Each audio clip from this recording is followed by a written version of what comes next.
시간에 우리 바로 성경 말씀 보도록 하겠습니다. 오늘 성경 말씀은 마태복음 2장 1절에서 3절까지 말씀입니다. 3절밖에 안 되니까요. 우리 같이 한번 읽겠습니다.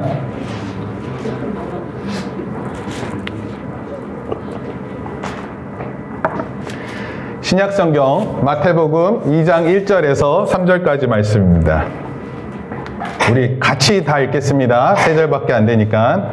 헤롯 왕 때 시작. 헤롯 왕 때 예수께서 유대 베들레헴에서 나심에 동방으로부터 박사들이 예루살렘에 이르러 말하되 유대인 왕으로 나시니가 어디 계시냐? 우리가 동방에서 그의 별을 보고 그에게 경배하러 왔노라 하니 헤롯 왕과 온 예루살렘이 듣고 소동한지라. 아멘. 이틀 전이네요. 주일날 설교 혹시 기억나세요? 네, 동방박사에 대한 이야기 했습니다. 동방박사들은 예수님이 나신다는 곳에 별을 쫓아와서 그곳에 도착해서 예수님을 만났고, 그리고 예수님께 뭐 했어요? 그거 세 가지 예물을 드렸죠? 예물을 드리면서 뭐 했어요? 경배한 거예요. 경배. 뭐 절한다 해도 되고 경배한다. 경배했다. 왕 앞에 경배하는 모습을 보였어요.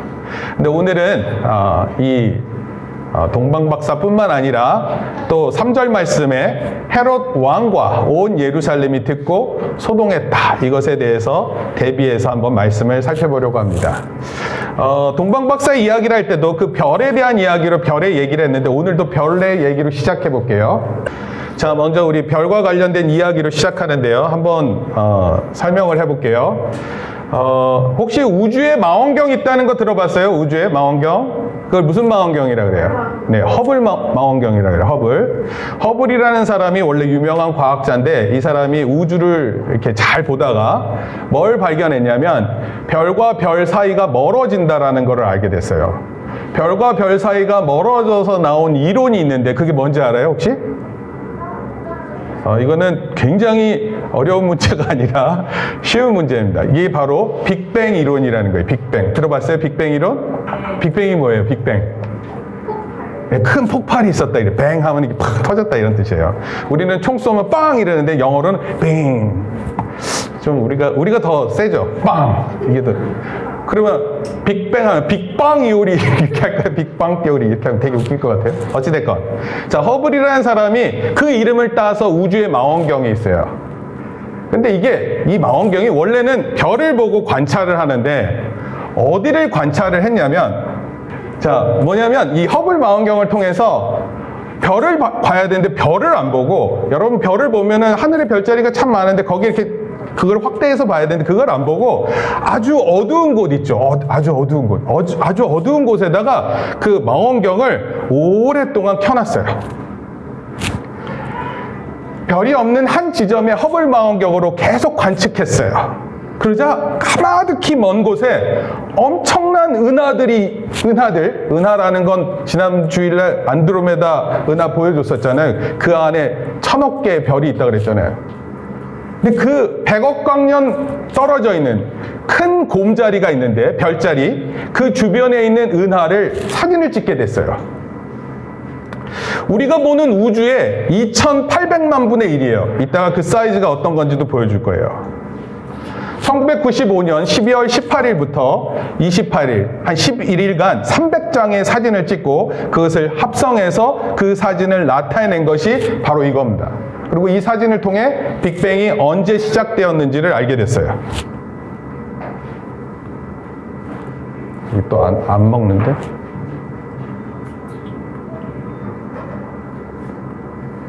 그 지점이 어디냐면 바로 이 지점이에요. 근데 보여요? 안 보여요? 아무것도 안 보이죠. 근데 이게 그것을 한 11일간 찍었더니 이런 모양의 사진이 나왔어요. 여기 이렇게 동그란 나선형으로 되어 있는 게 바로 뭐냐면 은하예요. 은하. 이 은하 안에는 지난번에 잠깐 얘기했지만 별만 1000억 개가 들어있어요. 별만. 여기 1000억, 2000억, 3000억. 숫자 계산이 잘 안 돼요. 그리고 더 멀리에 또 어떤 은하가 어떻게 있는지 모릅니다. 이 말 자체가 가지고 있는 의미가 있어요. deep이라는 건 뭐냐면 아주 멀리 떨어져 있는 걸 얘기하고, field는 영역이에요. 영역. 아주 깊은 우주 영역에 있는 것을 사진을 찍어낸 거예요. 그리고 이걸 통해서 여기에서 날아오는 빛이 있잖아요. 빛. 약 1억 5천만 광년이라고 그러거든요. 1억 5천. 그러니까 빛의 속도로 1억 5천만 년을 가야지 이게 있어요. 빛의 속도로. 근데 그곳에서 온 빛이 1억 5천만 년 동안 지나오면서 이 별들이 없어질 수 있어요. 없어졌을 수도 있어요. 지금은 없어졌는데 그 빛은 계속 날아오니까 우리 눈에 이렇게 보이는 겁니다.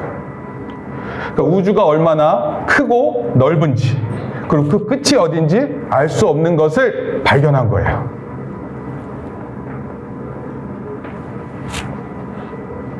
영상 하나 보여줄까요? 네. 한번 잠깐 영상 보세요.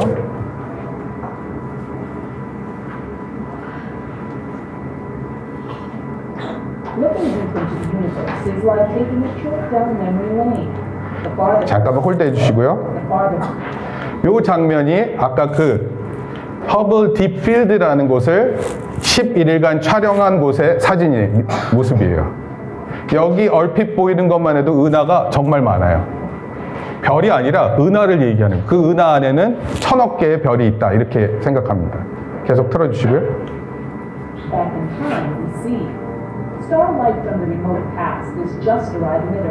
네, 됐고요. 2분 23초 가서.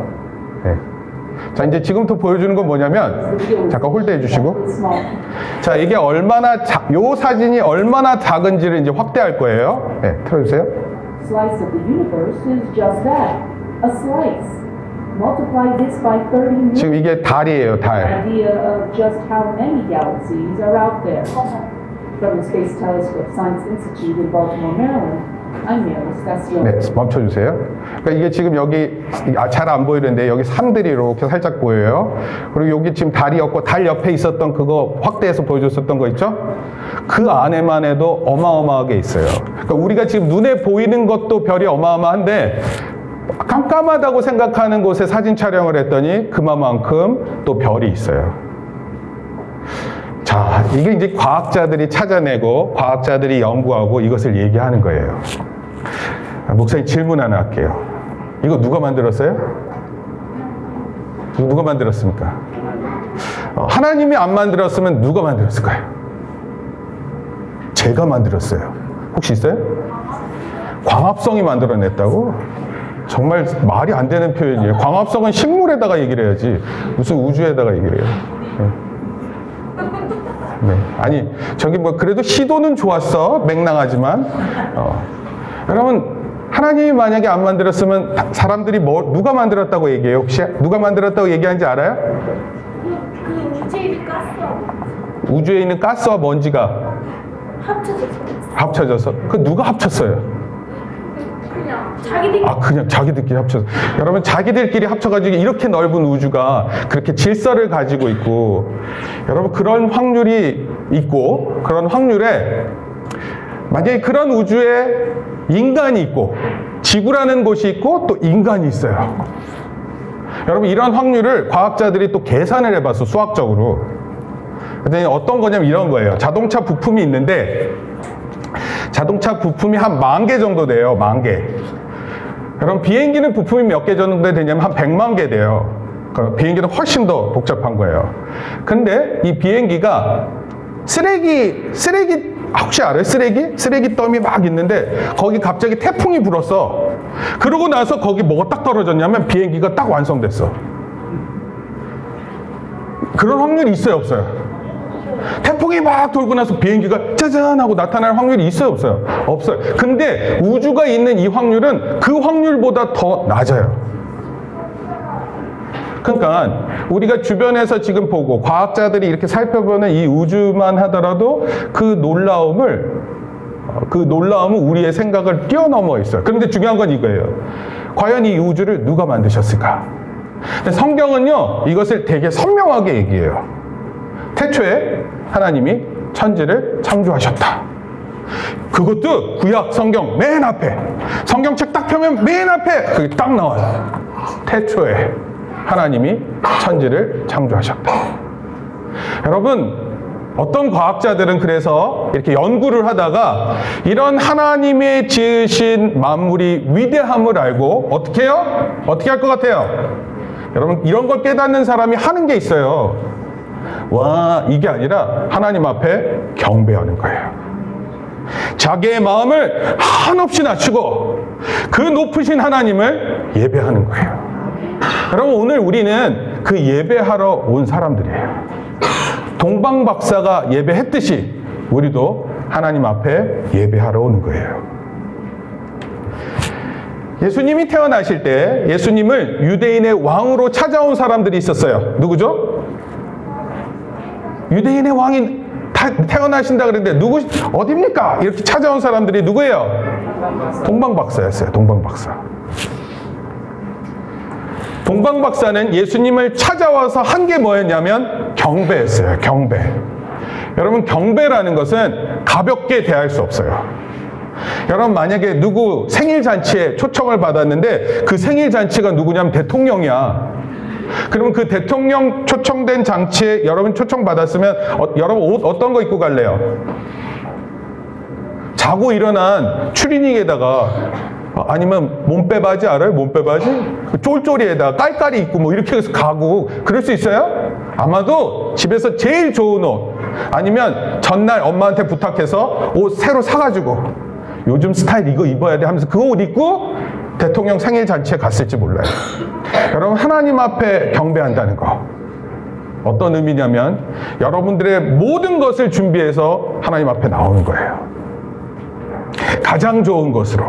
그런데요, 예수님이 오심을 잘 알고 있었던 사람들이 있었어요. 그때 당시 사람들이 누구냐면 한번 따라합시다. 대제사장, 율법학자. 이 사람들은 율법학자 같은 경우는 맨날 성경을 쓰는 사람이에요. 그러니까 예수님이 어디에 오신다라는 거 굉장히 잘 알던 사람이에요. 근데 이 사람들이 예수님이 오신 걸 몰랐어요. 몰랐을 뿐만 아니라 예배도 안 드렸어요. 경배하지 않았어요. 여러분, 하나님이 오신다는 것을 알매도 불구하고 마음이 없었어요. 무서운 사람들이에요. 예수님을 경배의 대상으로 보지 못하는 사람들에게 예수님은 어떤 거로 되냐면 골칫거리가 돼요. 예수님이 문제야. 예수님 왜 이날 오셔가지고 나 바쁜데 오늘 할 것도 많았는데 친구들을 만나야 되는데 영화도 새로 나온 거 많은데 예수님 왜 왔어 이날? 그러니까 예수님을 더 골칫거리로 알아요. 그래서 예수님을 예배하는 사람은요, 예수님 때문에 세상의 반대함을 만나게 돼요. 예를 하나 드릴게요. 어저께가 뭐였어요? 크리스마스 이브라 그래요. 이브가 뭐예요? 누가 그러더라고요. 크리스마스 이브 해서 이브 행사라는 거야. 그래서 그 전날에 일부가 있대요. 그래서 23일은 일부, 2부는 2부, 뭐 이런 거예요. 뭘 얘기하는지 모르겠어요. 어저께 성탄절 2부라 그래서 목사님이 속해져 있는 가르치는 곳에서 노래방을 갔어요. 노래방. 그래서 목사님도 노래 불렀어요. 소찬이의 잔인. 네, 이렇게 하면 안 되겠다.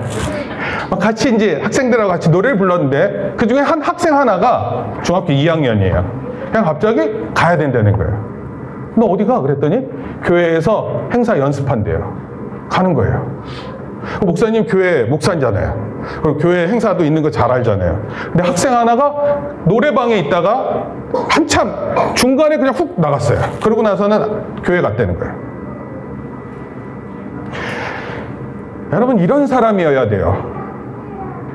하나님에 대해서 예배할 자리가 있고 예배에 대한 준비가 있다는 걸 아는 사람은 그때 그렇게 움직여야 돼요. 그 사람은 하나님을 경배할 줄 아는 사람이에요.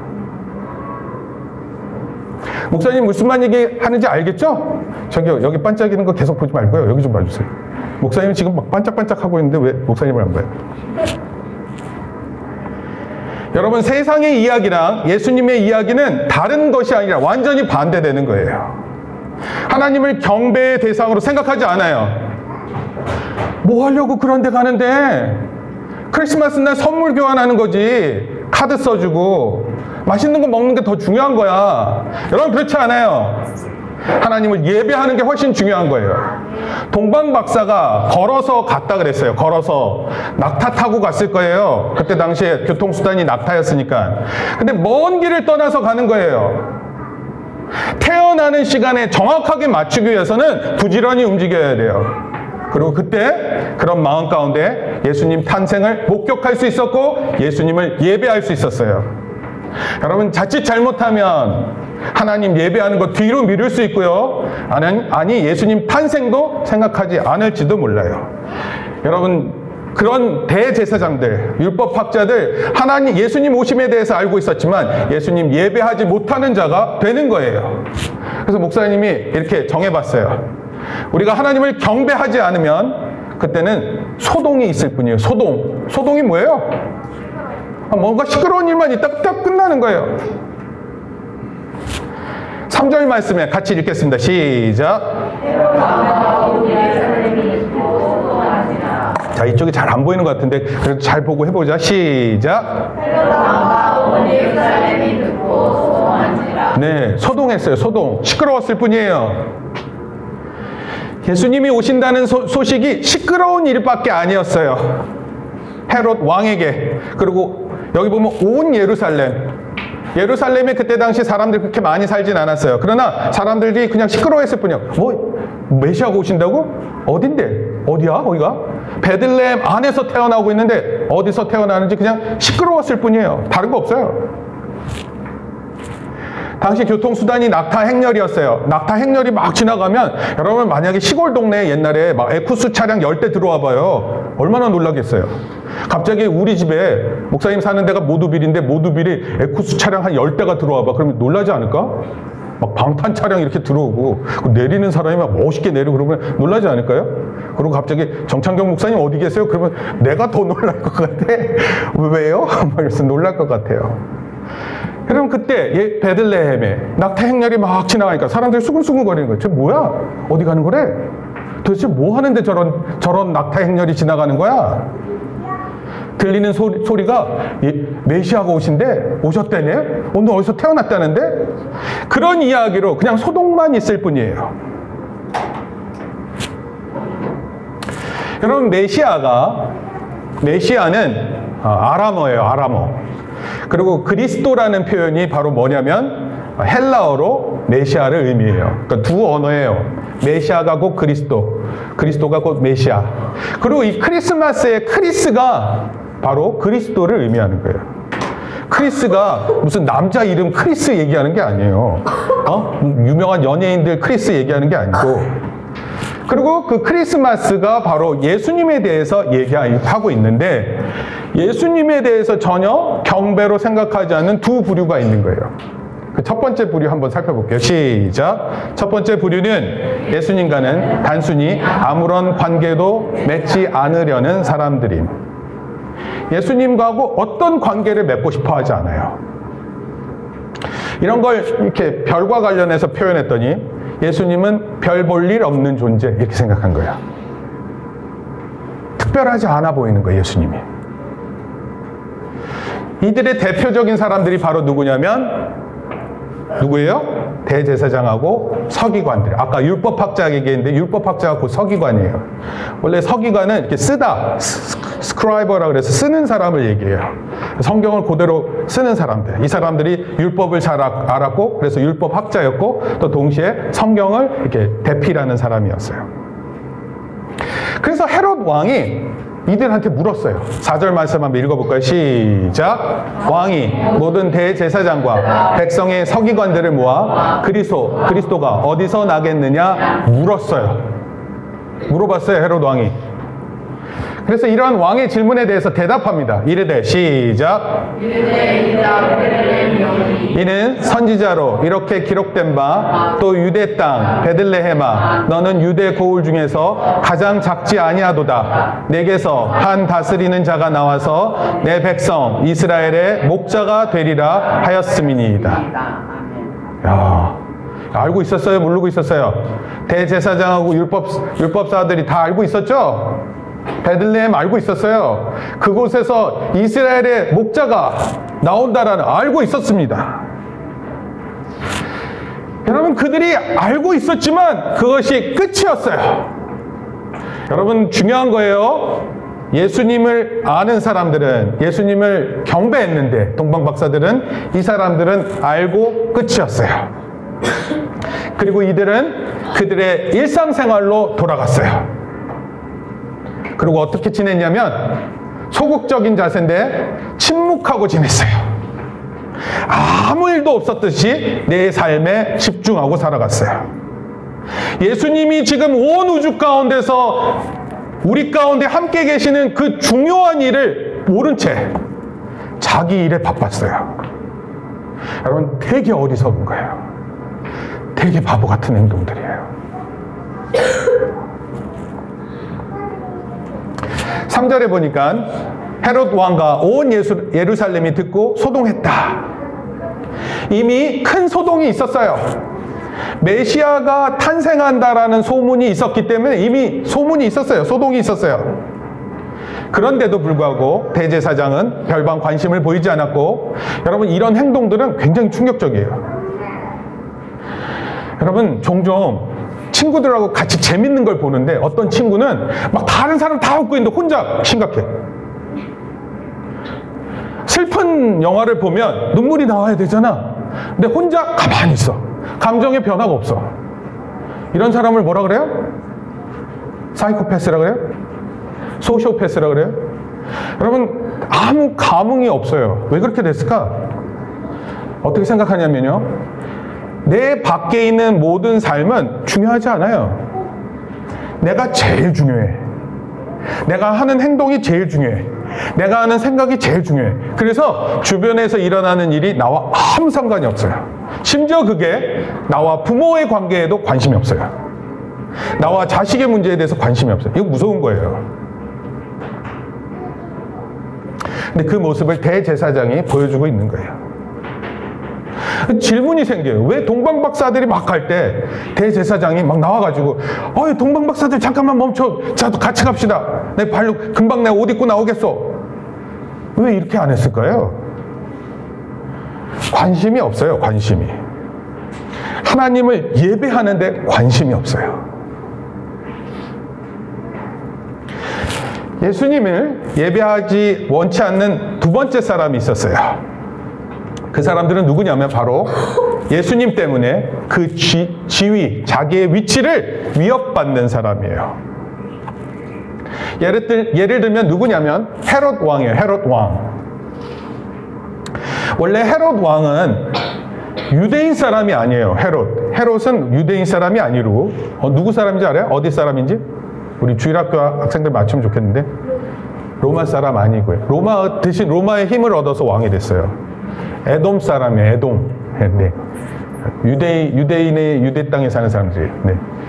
그러니까 헤롯 왕은 엄밀히 말하면 유대인의 왕이 될 수 있어요, 없어요? 안 돼요. 다윗의 후손도 아니에요. 그래서 헤롯 왕한테 이렇게 동방박사들이 찾아와서 유대의 왕이 나신다고 알고 왔습니다. 그랬었을 때 그 얘기를 듣고 헤롯 왕 마음이 어땠을까? 어땠을 것 같아요? 내가 왕이에요! 이렇게 해야 될 거 아니야? 근데 내가 왕이에요를 말 못하고, 그런 일이 있습니까? 하고 떨고 있는 거야. 진짜 왕이 나타나면 자기 자리를 빼줘야 될 거 아니에요?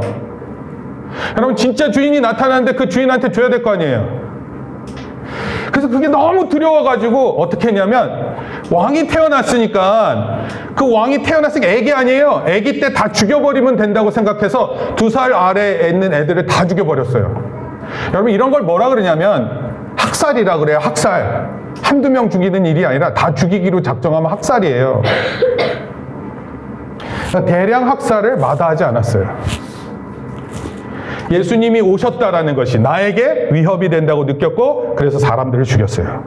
심지어 헤롯 왕은요, 왕의 위치를 유지하기 위해서 누구도 죽였냐면 아내도 죽였어요. 아내가 내 자리를 넘본다. 혹시 집에 아내가 자기 자리를 넘보는 아내들이 있습니까? 그리고 심지어 아들들이 있었어요. 아들들이 내 자리를 넘본다고 생각해서 죽였습니다. 그리고 다윗 왕 후손이 아니거든요. 다윗 왕의 후손들이 왕이 되어야 되는데 그 자기가 그런 사람이 아니잖아. 그러니까 역사적 사료를 이렇게 막 발견하면 그런 것들 다 없애버렸어요. 그래서 어느 누구도 다윗 왕의 후손에 대해서는 알 수 없게끔 만들어버렸어요. 신약 시대까지는 그래도 내가 어느 지파 사람인지 알고 있었어요. 이스라엘 사람들이 적어도. 근데 지금은요, 이스라엘에 가서 누구든지 만나가지고 당신 어느 지파 사람입니까 물어보면 몰라요. 그게 끊겼어요. 그 역사가 다 끊겼습니다. 그러니까 이렇게 헤롯 왕과 같은 자기 위치에 위협을 받는 사람들이 역사성을 다 없애버린 거예요. 결론적으로 말씀드릴게요. 여러분, 오늘날 그리스도와 그리스도를 예배하는 사람들이 겪게 되는 일이 있어요. 그건 뭐냐면 두 사람의 그룹들에 의해서 반대되는 것을 자꾸 경험하게 될 거예요. 야, 예배가 뭐 그렇게 중요해? 하나님 경배하는 게 뭐 그렇게 대단해? 이들은 무관심하고요. 적개심은 뭐냐면 적대적인 마음을 갖고 화를 품고 있어요. 누구에 대해서? 예수님에 대해서. 여러분, 근데 내가 질문하고 싶어요. 여러분들 혹시 이런 그룹에 속해 있지 않아요? 여러분, 예수님에 대해서 무관심하고 예수님에 대해서 적개심을 품고 있는 이런 사람들 부류 속할 수 있지 않아요? 전 관심 없어요. 예수님 뭐야, 짜증나게. 메시아가 누구신지, 예배하는 것이 무엇인지 다시 생각해야 돼요. 예수님이 누구신지 다시 생각해야 돼요. 그분께 예배하는 것이 무엇인지 다시 생각해야 됩니다. 그래서 보여주려고 그래요. 그동안 우리 학생들이 많이 준비했어요. 오늘 약간의 소동이 일어날 거예요. 근데 이 소동은 경배를 위한 소동이에요. 웃기면 웃어주시고 슬픈 장면이 나오면 슬퍼해 주세요. 참고로 슬픈 장면은 없는 걸로 알고 있는데 그래도 너무 안 돼 보인다 그러면 안 돼 보이게 이렇게 느껴주세요. 공감하는 그런 자리가 되기를 바랍니다. 이 시간 목사님 기도한 후에 바로 순서에 맞춰서 특별 찬송 진행하도록 하겠습니다. 하나님 감사합니다. 동방 박사들은 먼 곳에서 예수님 태어나심을 기대하고 찾아와 경배했습니다. 우리도 이런 사람들 되게 도와주시옵소서. 그러나 대제사장과 율법학자들은 예수님 오신다는 사실을 알고도 예수님에 무관심했습니다. 하나님, 이런 사람들 되지 않게 도와주시옵소서. 헤롯 대왕처럼 자기의 위치에서부터 멀어질까 두려워 예수님과 동시에 태어난 아이들을 다 죽여버리고 심지어 자기 가족도 죽여버리는 이런 적개심에 불타는 사람들 되지 않게 우리를 붙들어 주시옵소서. 이제 우리 주일학교 학생들이 하나님 앞에 경배하고 나아갑니다. 모든 영광 받아 주시옵소서. 예수님의 이름으로 기도합니다. 아멘. 예수님을 경배합니다. 우리의 마음속 깊은 곳에서 주를 바라보며 살아계신 하나님을 예배합니다. 우리의 예배를 받아주시옵소서. 이 시간 또 주께 드리는 이 헌금을 통해 하나님 기쁨되고 영광되게 하시며 무엇보다 주의 교회를 통해 아름다운 일 더욱더 나타낼 수 있도록 하나님 이끌어 주시옵소서. 이제는 우리 주 예수 그리스도의 은혜와 하나님 아버지의 크신 사랑과 성령님의 감화 감동 교통하심이 예수님 나심을 통해 우리가 더더욱 하나님을 경배하고 예수님을 경배하기로 다짐하고 돌아가는 우리 성도들과 주일학교 학생들 머리 위에 이제부터 영원토록 함께 있을지어다. 아멘. 박수로